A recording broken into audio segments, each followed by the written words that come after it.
साथ संगत जी, प्रेम से कहना धन निरंकार जी। एक नई साखी के साथ स्वागत है आप सभी का आपके ही अपने चैनल पर। हमारी आज की साखी का शीर्षक है गए थे हरि भजन को ओटन लगे कपास। चलिए सुनते हैं आज की ये साखी। साथ संगत जी, पुरानी कथा है। एक खोजी ने भगवान विष्णु जी को खोजते खोजते एक दिन पा ही लिया।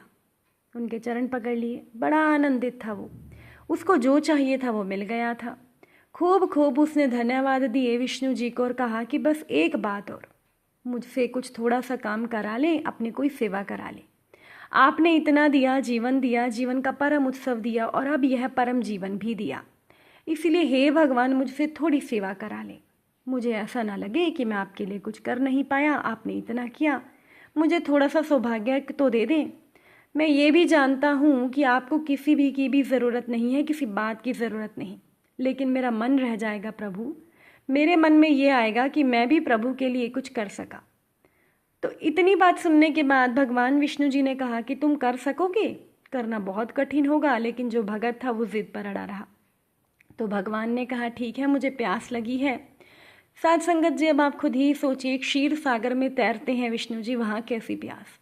पर इस भगत के लिए कहा चल ठीक है, मुझे प्यास लगी है, तू जाकर एक प्याली भर जल ले आ। भगत भागा।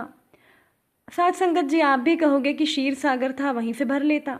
लेकिन कहते हैं ना, जो चीज़ पास है वो किसी को दिखाई नहीं देती। तो वो भगत तो चल पड़ा, उतरा संसार में। एक दरवाजे पर जाकर दस्तक दी।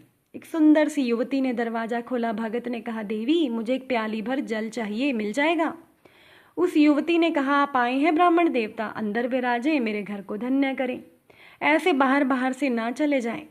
फिर मेरे पिता भी बाहर गए हुए हैं, मैं घर पर अकेली हूँ। मेरे पिता जब घर पर लौटेंगे और उन्हें मालूम पड़ेगा कि साधु महाराज यूं ही हमारे घर के बाहर से चले गए, तो वो बहुत नाराज होंगे। मुझे कहेंगे कि ब्राह्मण देवता आए और तूने बाहर से भेज दिया।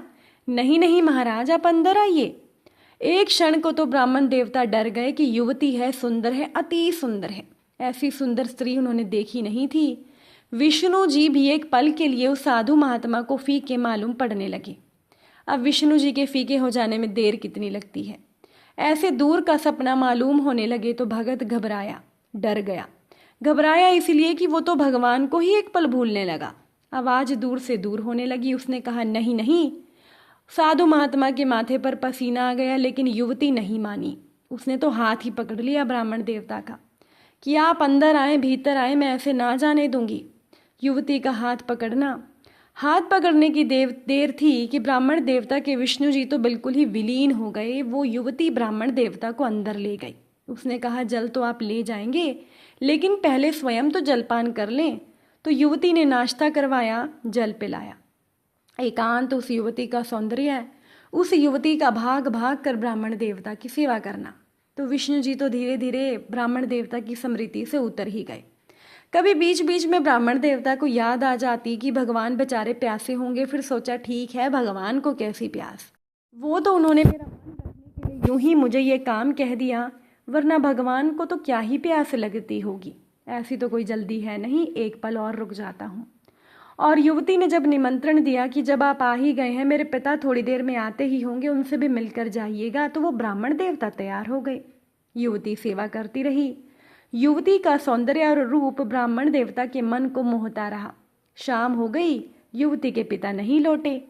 युवती ने कहा कि आप भोजन तो कर ही ले, अब शाम को कहाँ भोजन करेंगे। युवती ने भोजन बनाया, भोजन करवाया। रात हो गई। युवती ने कहा अब रात को कहाँ जाएंगे। सोच तो ब्राह्मण देवता भी यही रहे थे कि अब रात कहाँ जाएंगे, सुबह होगी तो ब्रह्म मुहूर्त में निकल जाऊंगा। और फिर तो साथ संगत जी वर्षों ही बीत गए, वो ब्राह्मण देवता वहां से निकले ही नहीं। ब्राह्मण देवता रुके से रुके, उनके बच्चे हो गए, बेटियां हुई, बेटे हुए, बड़ा फैलाव हो गया। ब्राह्मण देवता को तो कोई करीब 50-60 साल बीत गए। बच्चे, बेटे, बेटियां सब बड़े हो गए। तब उनके गांव में बाढ़ आई, भयंकर बाढ़ आई। ब्राह्मण देवता बूढ़े हो गए, लेकिन अपने बच्चों को, नाती पोतों को किसी तरह से बाढ़ से निकालने की कोशिश वो कर रही थी। सारा गांव डूबा जा रहा था। भयंकर बाढ़ थी। ऐसी बाढ़ ना कभी किसी ने देखी ना सुनी। जैसे बाढ़ में से जा रहे थे, बचा बचा कर उनकी पत्नी बह गई। पत्नी को बचाने दौड़े तो जिस बच्चे का हाथ पकड़ा था उसका हाथ छूट गया। किनारे पहुंचते पहुंचते ब्राह्मण देवता का पूरा परिवार विलीन हो गया बाढ़ में। उस किनारे एक पत्थर की चट्टान पर ब्राह्मण देवता खड़े हैं और बाढ़ की एक बड़ी सी लहर आती है। लहर पर आते हैं विष्णु जी, बैठे हुए कहते हैं, मैं प्यासा ही हूँ, तुम अभी तक पानी नहीं लाए।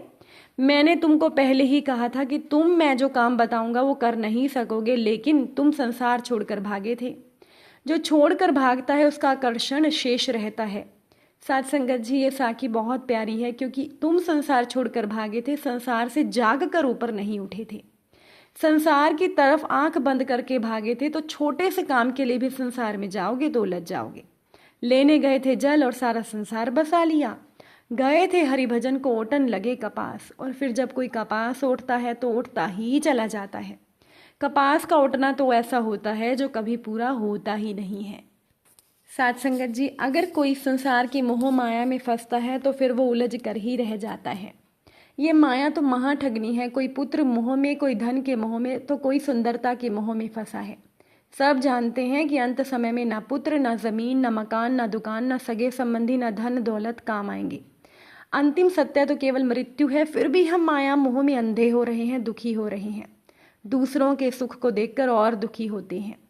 मोह माया स्वार्थ और अहंकार व्यक्ति को दुख की ओर ले जाते हैं। मोह माया में कुछ दिन के लिए सुख आता है, लेकिन पूरी जिंदगी दुख में डूब जाती है।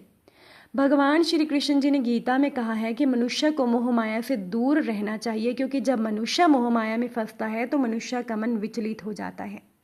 हम जिसे नहीं चाहते वो भी अपना लगने लग जाता है।